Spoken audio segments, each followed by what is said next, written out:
Hello friends, welcome to TP astrology. आज के इस वीडियो में हम डिस्कस करने जा रहे हैं आपका ईयरली होरोस्कोप फॉर 2017। और हम अपना होरोस्कोप एनालिसिस स्टार्ट करें उससे पहले कुछ चीज़ें मैं क्लैरिफाई करना चाहूँगा कि फर्स्ट ऑफ ऑल मेरा जो एनालिसिस है आपके लग्न के बेसिस पर है, आपके असेंडेंट के बेसिस पर है। दूसरा, जब भी हम होरोस्कोप ईयरली होरोस्कोप एनालिसिस करते हैं तो वो मेजरली 4 प्लैनेट्स के बेसिस पर होता है, जिनमें कि जुपिटर गुरु और सैटर्न शनि और राहु और केतु। ऐसा हम क्यों करते हैं? क्योंकि ये 4 प्लैनेट्स ऐसे हैं जो कि स्लो मूविंग प्लैनेट्स हैं और एक ही राशि में लगभग साल भर या उससे ज़्यादा रहते हैं। जैसे कि हम गुरु ग्रह की बात करें तो वो आपको पता है कि ऑलरेडी 11 अगस्त 2016 को ऑलरेडी लियो साइन से निकलकर वर्गो साइन में मूव हो चुका है, जहां वो रहेगा 12 अक्टूबर 2017 तक। और उसके लिए मैंने ऑलरेडी अपना गुरु के ट्रांजिट से रिलेटेड वीडियोस बनाए हुए हैं अलग अलग लग्न के लिए, तो आप चाहें तो मेरे चैनल पर जाके वो वीडियोस देख सकते हैं। उसके अलावा सैटर्न जो कि अभी स्कॉर्पियो साइन में है और जो कि लगभग 27 जनवरी 2017 को सैजिटेरियस यानी कि धनु राशि में मूव हो जाएगा और वहाँ वो लगभग 2.5 साल रहेगा। उसके अलावा राहु अभी सिंह राशि में है, जहाँ की वो लगभग 15 सितंबर या 20 सितंबर 2017 तक रहेगा। और केतु अभी कुंभ राशि में है, जहाँ की वो लगभग 15 या 20 सितंबर तक रहेगा।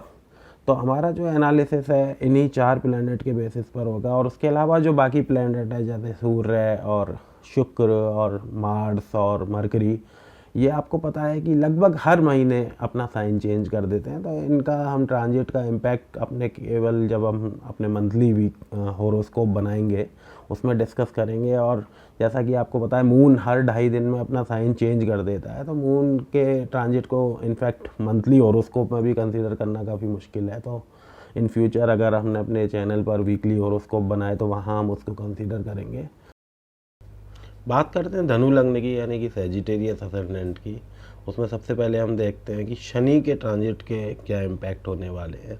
तो शनि 27 जनवरी 2017 को आपके असेंडेंट में यानी कि आपकी फर्स्ट हाउस में आ जाएगा, जो कि आपके 12th हाउस में अभी तक बना हुआ था। तो शनि आपके लग्न के केस में सेकंड हाउस और थर्ड हाउस का लॉर्ड है, जो कि अभी तक 12th हाउस में बना हुआ था। जो कि आपको कोई बिजनेस इनिशिएटिव या आप कुछ नया स्टार्ट करने वाले थे तो उसमें आपको सफलता नहीं मिल रही थी, लेकिन शनि के यहाँ ट्रांजिट होते ही आप चीज़ फील करोगे कि सेकंड हाउस और थर्ड हाउस से रिलेटेड चीज़ें एकदम से पॉजिटिव हो गई हैं। तो ये शनि का ट्रांजिट यहाँ पर बड़ा ही पॉजिटिव दिखाई देता है 2017 में।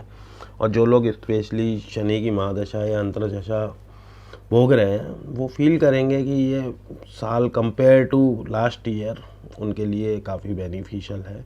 तो शनि आपके फर्स्ट हाउस में आकर के आपके फर्स्ट हाउस से रिलेटेड चीज़ों को डिसिप्लिन लाता है, यानी कि आप इस पर्टिकुलर ट्रांजिट में इस पर्टिकुलर साल में अपनी हेल्थ से रिलेटेड काफ़ी ध्यान रखने वाले हैं। अपनी हेल्थ का, अपने शरीर का आप ध्यान रखने वाले हैं, आप डिसिप्लिन से रहने वाले हैं। आप अपनी लाइफ स्टाइल में चेंजेस ला सकते हैं, आप कोई जिम वगैरह ज्वाइन कर सकते हैं और इस तरह की चीज़ें मुझे दिखती हैं। उसके अलावा शनि अपने 7th एस्पेक्ट से आपके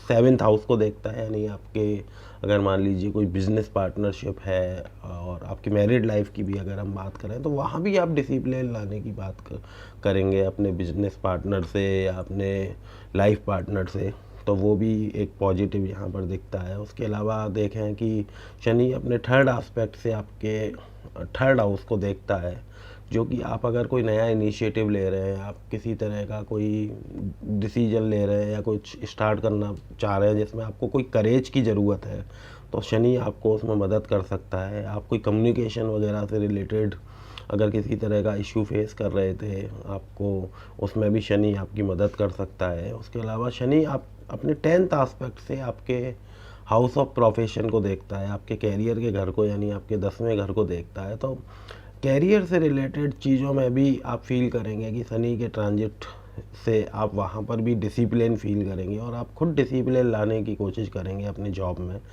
तो वो आपके जॉब के लिए बेनिफिशियल रहेगा। बात करते हैं गुरु ग्रह की। तो गुरु ग्रह आपके 10th हाउस में ऑलरेडी बना हुआ है, जो कि आपके कैरियर के हाउस में बना हुआ है। कैरियर स्टेटस हम 10th हाउस से देखते हैं, तो वहाँ पर ये ग्रोथ शो करता है। गुरु आपके फर्स्ट हाउस का लॉर्ड है, 4th हाउस का लॉर्ड है, जो 10th हाउस में आकर के आपका फोकस कैरियर पर, आपके प्रोफेशन पर हो जाता है। तो कैरियर से रिलेटेड ये बड़ा ही अच्छा साल दिख रहा है मुझे 2017।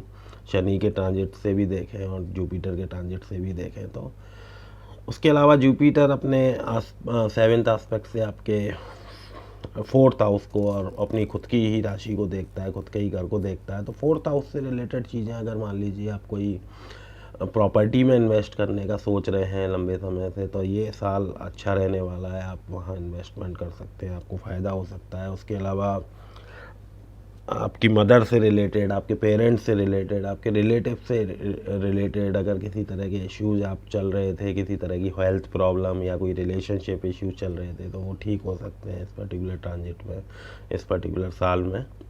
उसके अलावा जुपिटर अपने 9th एस्पेक्ट से आपके 6th हाउस को देखता है, आपके हाउस ऑफ कंपटीशन को देखता है, आपके हाउस ऑफ इंटरव्यूज़ को देखता है। तो अगर मान लीजिए आप कोई इंटरव्यू वगैरह प्लान कर रहे हैं, कोई कंपटीशन एग्ज़ाम दे रहे हैं, तो जुपिटर आपको वहाँ मदद करेगा, आपको हेल्प करेगा। अगर आप मान लीजिए किसी तरह के लिटिगेशन में या किसी तरह का कोई कानूनी कार्रवाई वगैरह ऐसी चीज़ें आपके साथ अगर चल रही हैं, तो वहाँ भी आपको सफलता मिलने के चांसेज हैं। लेकिन जो भी हम यहाँ पर ट्रांजिट की बात कर रहे हैं, तो आपको देखना होगा कि आप किस ग्रह की महादशा और अंतर्दशा में चल रहे हैं। तो जैसे हम शनि ग्रह की बात की, तो अगर आप शनि ग्रह की महादशा अंतर्दशा में चल रहे हैं तो वो चीज़ें आपको ज़्यादा दिखेंगी। अगर आप मान लीजिए गुरु ग्रह की महादशा अंतर्दशा में चल रहे हैं, तो उस केस में वो आपको उस तरह की चीज़ें, गुरु से रिलेटेड जो हम ट्रांजिट डिस्कस कर रहे हैं, वो आपको ज़्यादा इम्पैक्ट दिखेगा। उसके अलावा गुरु अपने 5th एस्पेक्ट से आपके 2nd हाउस को भी देखता है, जो कि आपकी हाउस ऑफ फैमिली है, हाउस ऑफ मूवेबल प्रॉपर्टीज है। तो जुपिटर की अगर मान लीजिए आप महादशा अंतर्दशा भोग रहे हैं, तो आपकी फैमिली में एक्सपेंशन हो सकता है। मान लीजिए आप मैरिड हैं तो कोई बेबी वगैरह प्लान कर सकते हैं, ये फेवरेबल टाइम है। उसके अलावा आप अपनी सेविंग्स वगैरह बढ़ा सकते हैं, कोई ज्वेलरी वगैरह खरीद सकते हैं।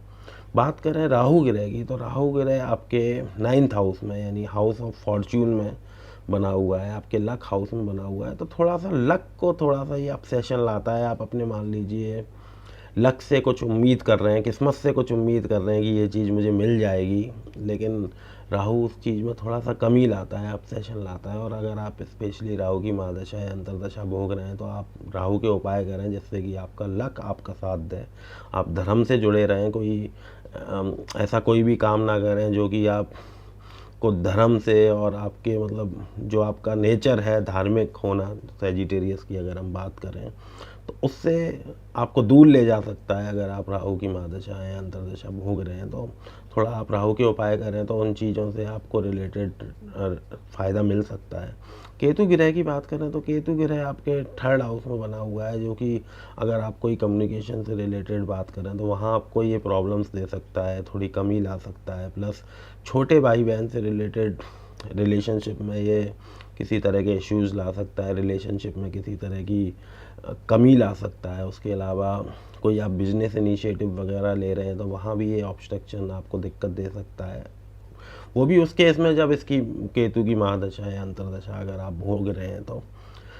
और मेरा मानना है कि अगर आप केतु की महादशा अंतर्दशा भोग रहे हैं, तो आप केतु के उपाय करें, वो आपके लिए बेनिफिशियल रहेगा। तो ये था मेरा ईयरली होरोस्कोप एनालिसिस फॉर 2017। आने वाले वीडियोस में हम दूसरे प्लैनेट के ट्रांजिट के बारे में भी डिस्कस करेंगे, आपका मंथली होरोस्कोप डिस्कस करेंगे, और अपने ज्योतिष सिखाने के क्रम में जो भी वीडियोस आपके लेसन्स के लिए, लर्निंग के लिए मैं बनाता रहूँगा अपने चैनल पर। अगर आपने मेरे चैनल पर सब्सक्राइब नहीं किया है तो सब्सक्राइब करें। Till the time we talk in the next video, goodbye and take care.